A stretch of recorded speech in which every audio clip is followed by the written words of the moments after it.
4, 3, 2, 1.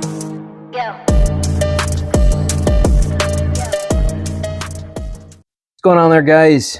I fix it in your face. Don't forget to smash the like button and subscribe for the information I provide. It's free. It costs you nothing, but you can help me. If I'm helping you, you can help me. That's all I'm going to say. And also check out my merchandise. And if you feel like joining my membership program, well, there you go. You can do all the above. It all helps me. I try to help you guys for free. All I'm asking for is a little bit in return. Just subscribing is free. Hitting the like button and commenting is free, but it helps me. So if I'm helping you, please help me.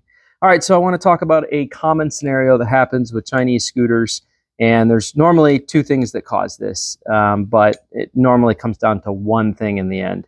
So let's talk about both scenarios. So you come out to your scooter, you hit the starter button, and all you hear is the starter motor spinning, and it spins really fast, but nothing happens, and the engine doesn't turn over.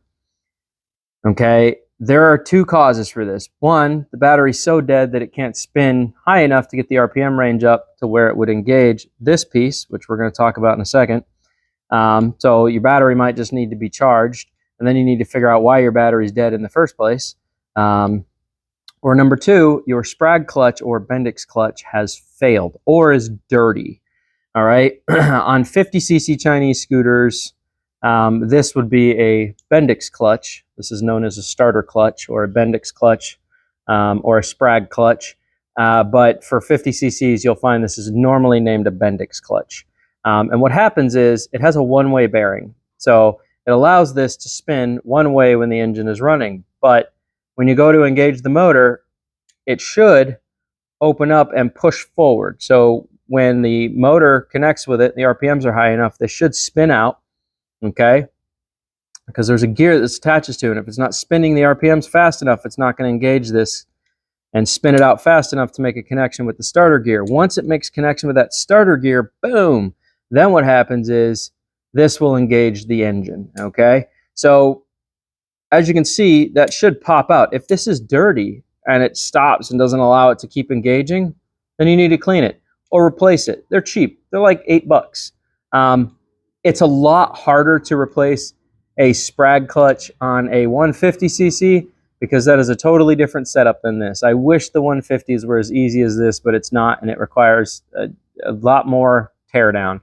This can be installed just by pulling the CVT case and reaching up there and just wiggling it, and it should pop right out. You can do it while the belt's on it. I have a whole video showing how to remove this piece and replace it, or clean it and put it back in. Good thing to do, slap it with some WD-40.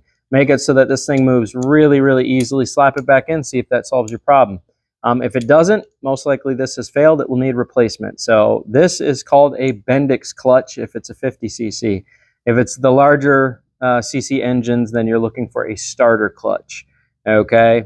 And it needs to be replaced or cleaned. But if it fails on the larger ones, it just needs to be replaced. If it fails on the little ones, you can attempt to clean it first, pop back in, see if it works.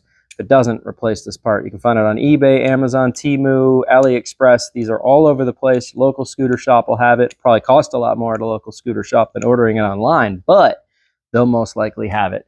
So I hope that helps you guys. This is located in the CVT. If it's a 50cc scooter, it's located in the CVT transmission. So just pull the cover off and you'll see it up there. It'll be up there by the front variator. You can grab it by hand, normally wiggle it, and you can pop it right out and replace it on the spot without having to tear everything down. If it's on a 150cc, you have to tear into the engine to install this. It's a lot more work and requires specialty tools.